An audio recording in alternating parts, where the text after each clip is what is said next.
Thank you, Mr. Chairman, and thank you for calling this witness on this such an important package that we're going to be working on throughout the spring and summer. Last month we lost nearly 600,000 jobs, and the number of unemployed workers grows with each day, and the need to help them find new jobs has never been greater.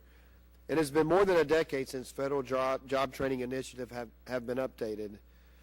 With a changing economy and growing unemployment rate, the time to renew this legislation is now. We must be committed to a dynamic, results-oriented job training system that can effectively serve those looking for a job and those workers in need of retraining.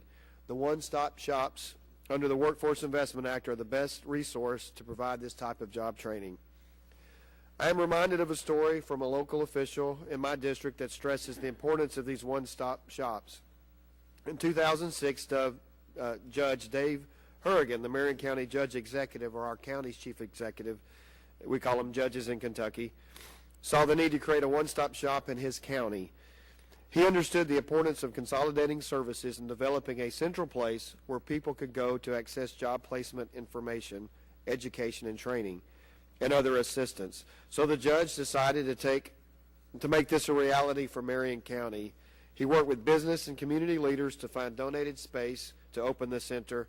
Then he worked to connect the center to local businesses and industries so that it could be more effective. Because of Judge Harrigan's commitment, Marion Countyans now have a responsive, centralized system in their backyard to provide valuable resources for both employees and employers. It is this type of commitment we need to make sure our workforce remains competitive. It is critical that we continue using the one-stop shop model to develop a workforce that meets our economy's changing needs. These centers are working well, and they are the key to providing Americans with better jobs and better lives, and in turn providing America with a stronger workforce. However, we must continue to keep local workforce investment boards, including representatives from the business community, at the center of this process. These local businesses will create the new jobs that the center will help fill, so they must be at the center of the workforce system. As a former small businessman, I, like Judge Harrigan, recognize the need for a collaborative effort that includes businesses working with the one-stop shop to provide the best services for workers who need them.